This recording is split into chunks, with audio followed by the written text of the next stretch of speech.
Halo guys, beberapa waktu lalu kita lihat sebuah video di sebuah rapat ya. Jenderal Maruli mengatakan bahwa prajuritnya yang bertugas di daerah bencana hanya dikasih makan aja. Ini dikatakannya kepada Menteri Keuangan kita Pak Purbaya. Lalu Pak Purbaya langsung meng-cross check ke BNPB dan bilang, "Lu jangan pelit-pelit lu." Ya gitulah ya.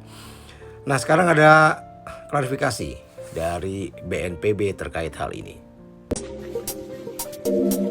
Sebenarnya sesuai dengan peraturan Menteri Keuangan, untuk kondisi darurat ini personil TNI di lapangan itu mendapatkan dua komponen sebenarnya, uang makan dan uang lelah. Uang makan ini sebesar Rp45.000 per hari dan uang lelah itu Rp120.000 per hari. Jadi total yang diterima oleh personil di lapangan itu Rp165.000 per hari. Dan ini yang untuk operasional, dari data kami TNI khususnya itu memang mengajukan sebesar 84 miliar. Dari 84 miliar ini 26,7 miliarnya itu sudah kita salurkan, baik itu ke Mabes TNI maupun ke kodam-kodam yang terlibat secara langsung personil di lapangan, seperti Kodam Iskandar Muda, Bukit Barisan, dan Kodam di Sumatera Barat. Ya, jadi BNPB sudah mengklarifikasi bahwa setiap anggota dari TNI ini mendapatkan uang lelah dan uang makan. Jadi uang lelahnya 120.000, uang lelahnya 45.000. Jadi mereka mendapatkan 165.000 per hari. Ini di luar gaji bulanan mereka tentu ya. Nah, TNI juga katanya meminta dana 84 miliar untuk alokasi anggota yang bertugas di daerah bencana. Dan BNPB sudah mengucurkan 26 miliar. Wow, 84 miliar untuk alokasi uang makan ya. Uang lelah anggotanya, anggota TNI di sana yang bertugas. Ini sepertinya jauh lebih besar dari bantuan yang diberikan. Nah agak aneh juga sih, apakah memang Pak Kasat nggak tahu gitu kalau anak buahnya dapat uang lelah gitu 120.000 per hari, bukan hanya uang makan saja. Ya, tapi kalau kita perhatikan memang Pak Marul ini selalu kontroversial ya. Kemarin soal baut juga begitu.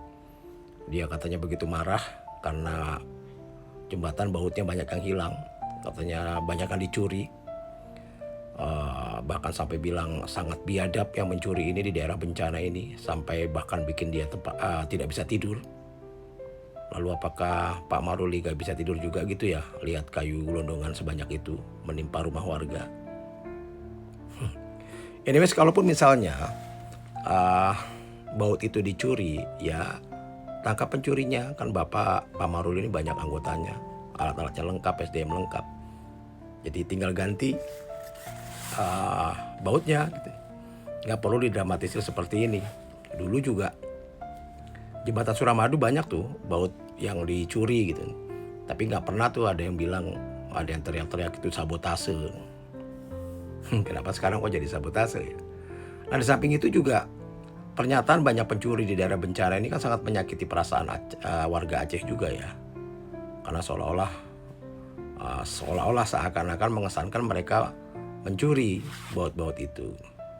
Lalu kan ada video tuh yang mengklarifikasi bahwa bautnya memang pendek, cuma ditaruh aja di slot aja, murnya nggak ngiket, jadi begitu ada kendaraan lewat ya gampang lepas gitu ya.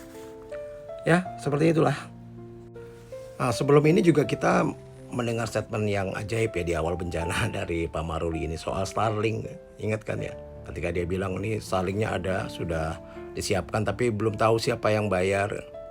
Bayangkan seorang kasat ngomong begini, dan bahkan direspon oleh Denny Sumargo yang bilang, saya yang akan bayar gitu.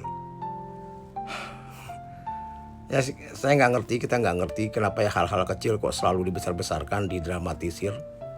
Sama halnya seperti kita selalu diteriaki banyak antek asing lah, musuh asing segala macam, yang kita nggak ngerti dan nggak tahu gimana bentuknya. Jadi seolah kita melihat musuh di mana-mana, melihat orang-orang jahat di mana-mana gitu ya.